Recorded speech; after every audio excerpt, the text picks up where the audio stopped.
হাই friends, স্বাগতম জনাইছোঁ মোৰ আন এটা ভিডিঅ'লৈ। তো ফ্ৰেণ্ডছ, SSCৰ ফালৰ পৰা JEE অৰ্থাৎ জুনিয়ৰ ইঞ্জিনিয়াৰৰ কাৰণে নতুনকৈ পদ মুকলি কৰি দিয়া হৈছে। আৰু এই পষ্টসমূহত আপুনি কেতিয়াৰ পৰা এপ্লাই কৰিব পাৰিব, ইয়াৰ লাষ্ট ডেট কেতিয়া, সেই সকলোবিলাক ডিটেইলছ এইটো ভিডিঅ'ত জনাম। তো ভিডিঅ'টো শেষলৈকে চাব। যদি ভাল লাগে তেতিয়াহ'লে লাইক, কমেণ্ট, শ্বেয়াৰ লগতে চেনেলটো ছাবস্ক্ৰাইব কৰি বেল আইকনটো প্ৰেছ কৰি দিব। ডেছক্ৰিপশ্যনত এটা লিংক দি থোৱা আছে, সেই লিংকত ক্লিক কৰি আপোনালোকে এই পেজটোলৈ আহি ল'ব। আৰু অহাৰ পিছত ইয়াত আপুনি দেখা পাইছে SSC JEE recruitment 2025 1340 junior engineer post. ঠিক আছে, অৰ্থাৎ জুনিয়ৰ ইঞ্জিনিয়াৰৰ কাৰণে SSCৰ ফালৰ পৰা 1340টা পোষ্ট মুকলি কৰি দিয়া হৈছে। নেক্সট আপোনালোকে এই পোষ্টসমূহৰ অধিক ডিটেইলছ জানিবৰ কাৰণে অলপ তললৈ স্ক্ৰল কৰিব।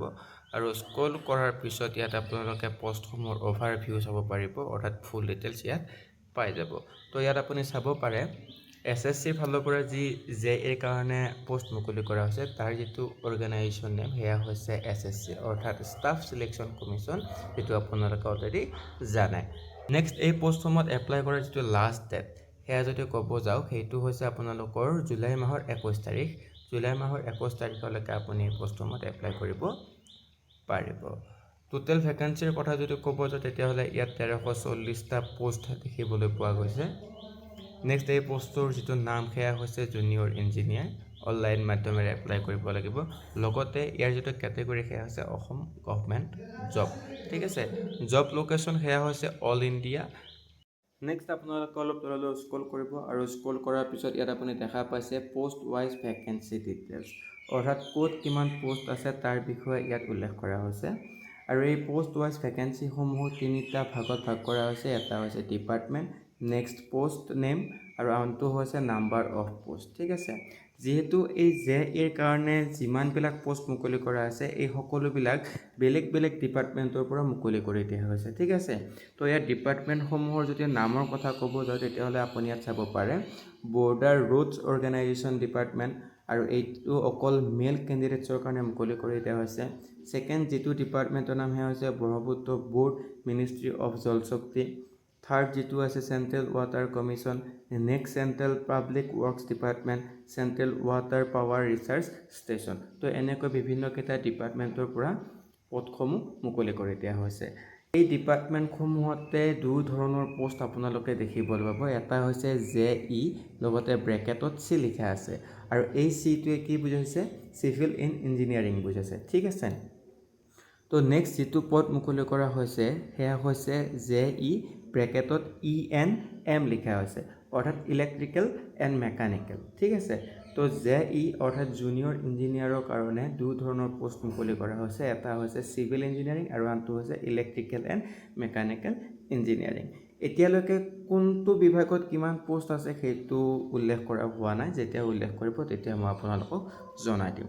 নেক্সট আপোনালোকে অলপ তললৈ স্ক্ৰল কৰিব আৰু স্ক্ৰল কৰাৰ পিছত ইয়াত আপোনালোকে এজ লিমিট চাব পাৰিব যে কোনটো পোষ্টত কিমান বয়স লাগিব এপ্লাই কৰিবৰ কাৰণে। তো যদি আপুনি CPWD পোষ্টত এপ্লাই কৰিম বুলি ভাবে তেতিয়াহ'লে আপোনালোকৰ যিটো বয়স সেয়া 18 বছৰৰ পৰা 32 বছৰৰ ভিতৰত হ'ব লাগিব।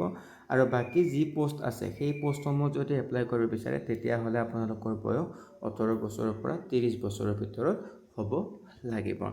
ইয়াত এজ ৰিলেক্সেশ্যন একচুৱেলি দিয়া হৈছে। যদি আপুনি ST কেণ্ডিডেট হয় তেতিয়াহ'লে 5 বছৰ, SC কেণ্ডিডেট হ'লে 5 বছৰ, লগতে OBC কেণ্ডিডেট যদি হয় আপুনি তেতিয়াহ'লে 3 বছৰ এজ ৰিলেক্সেশ্যন পাব।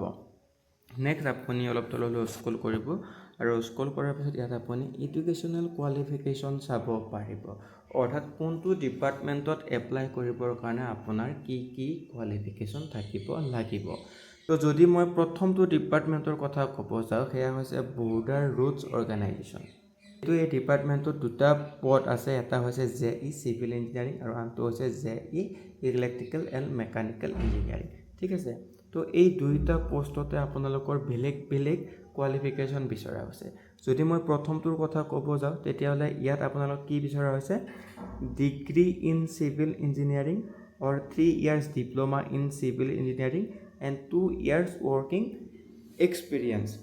অৰ্থাৎ এই পোষ্টটোত এপ্লাই কৰিবৰ কাৰণে আপোনালোকৰ ডিগ্ৰী থাকিব লাগিব চিভিল ইঞ্জিনিয়াৰিঙত বা 3 বছৰীয়া ডিপ্ল'মা থাকিব লাগিব চিভিল ইঞ্জিনিয়াৰিঙৰ ওপৰত লগতে 2 বছৰৰ ৱৰ্কিং এক্সপিৰিয়েঞ্চো আপোনালোকৰ থাকিব লাগিব তেতিয়াহে আপুনি এই পোষ্টত এপ্লাই কৰিব পাৰিব নেক্সট যেটো পোষ্ট আছিলে JEE ইলেক্ট্ৰিকেল এণ্ড মেকানিকেল তো এই পোষ্টটো আপোনালোকৰ ডিগ্ৰী থাকিব লাগিব ইলেক্ট্ৰিকেল নহলে মেকানিকেল ইঞ্জিনিয়াৰিঙৰ ওপৰত বা আপোনালোকৰ যদি 3 বছৰৰ ডিপ্ল'মা আছে ইলেক্ট্ৰিকেল অটোমোবাইল লগতে মেকানিকেল ইঞ্জিনিয়াৰিঙৰ ওপৰত আৰু 2 বছৰৰ যদি ৱৰ্কিং এক্সপিৰিয়েঞ্চ আছে তেতিয়াহলে আপুনি এই পোষ্টসমূহত এপ্লাই কৰিব পাৰিব নেক্সট অলপ তললৈ স্ক্ৰল কৰিব স্ক্ৰল কৰাৰ পিছত ইয়াত আপুনি চাব পাৰে ব্ৰহ্মপুত্ৰ বোৰ্ড মিনিষ্ট্ৰি অফ জল শক্তি তো এই পোষ্টটো যদি আপুনি এপ্লাই কৰিব বিচাৰে তেতিয়াহলে আপোনাৰ 3 ইয়াৰ্স ডিপ্ল'মা ইন চিভিল ইঞ্জিনিয়াৰিঙৰ ওপৰত লাগিব তেতিয়া আপুনি এই পোষ্টত এপ্লাই কৰিব পাৰিব চেন্ট্ৰেল ৱাটাৰ কমিশনৰ ফালৰ পৰা মুকলি হোৱা পোষ্টসমূহ যদি এপ্লাই কৰিব বিচাৰে তেতিয়াহলে আপোনাৰ বেচেলাৰ ডিগ্ৰী অৰ ডিপ্ল'মা মেকানিকেল ইঞ্জিনিয়াৰিং যদি আপুনি ডিগ্ৰী পাছ কৰি থৈছে তেতিয়াহলে আপুনি এই পোষ্টসমূহত এপ্লাই কৰিব পাৰিব লগতে আপোনাৰ মেকানিকেলৰ ওপৰত ইঞ্জিনিয়াৰিং ডিপ্ল'মা লাগিব ঠিক আছে তো এনেকৈ ইয়াত আপোনালোকে সকলোবিলাক ডিটেইলছ চাব পাৰে যদি মই সকলোবিলাকৰ কথা কওঁ তেতিয়াহলে ভিডিঅ'টো বহুত দীঘল হৈ যাব মেইনলি আপোনালোকে এইটো কথা জানি থওক যে এই পোষ্টসমূহত এপ্লাই কৰিবৰ কাৰণে আপোনালোকৰ ইঞ্জিনিয়াৰিং কোৰ্সৰ ওপৰত ডিপ্ল'মা থাকিব লাগিব আৰু এইটো মেন্ডেটৰি হয় ঠিক আছে নেক্সট আপোনালোকে অলপ তললৈ স্ক্ৰল কৰিব আৰু স্ক্ৰল কৰাৰ পিছত ইয়াত আপোনালোকে দেখা পাইছে এপ্লিকেশ্যন ফিজ এই পোষ্টসমূহত এপ্লাই কৰিবৰ কাৰণে আপোনালোকে পেমেন্ট কৰিব লাগিব যদি আপুনি জেনেৰেল ক্যান্ডিডেটছ হয় তেতিয়াহলে 100 টকা যদি OBC ক্যান্ডিডেট হয় তেতিয়াহলে 100 টকা বাকি যদি আপুনি ST SC PWBD আৰু ফিমেল ক্যান্ডিডেটছ হয় তেতিয়াহলে আপোনালোক কোনো ধৰণৰ পেমেন্ট কৰিব নালাগে নেক্সট আপোনালোকে অলপ তললৈ স্ক্ৰল কৰিব আৰু স্ক্ৰল কৰাৰ পিছত ইয়াত আপোনালোকে দেখা পাইছে starting date of apply online এই পোষ্টসমূহৰ কাৰণে অলৰেডি 23 তাৰিখৰ পৰা এপ্লাই প্ৰক্ৰিয়া ষ্টাৰ্ট হৈ গৈছে জুন মাহৰ 30 তাৰিখৰ পৰা এই পোষ্টসমূহত এপ্লাই প্ৰক্ৰিয়া চলি আছে আৰু এই পোষ্টসমূহৰ যেটো এপ্লাই কৰা যেটো লাষ্ট ডেট বা ক্লোজিং ডেট হেয়া হৈছে জুলাই মাহৰ 21 তাৰিখলৈকে বাই চান্স যদি আপোনালোকে এই পোষ্টসমূহত এপ্লাই কৰোতে কিবা ভুল হৈ যায় তাৰ কাৰণে আপোনালোকক শুধৰণিৰ কাৰণে অনলাইন ফৰ্ম কাৰেকশ্যন ডেট শুধৰণি কৰিবৰ কাৰণে আপোনালোকক দুটা দিন দিয়া হৈছে এটা হৈছে 1 আগষ্ট আনটো হৈছে 2 আগষ্ট এই 1 আৰু 2 আগষ্ট তাৰিখে আপোনালোকে যদি কিবা এপ্লাই কৰোতে ভুল হৈছিলে তেতিয়াহলে সেই ভুল আপোনালোকে শুধৰণি কৰিব পাৰিব নেক্সট SSC এক্সাম ডেট তো এক্সাম ডেট অলৰেডি দি দিয়া হৈছে তো 27 তাৰিখৰ পৰা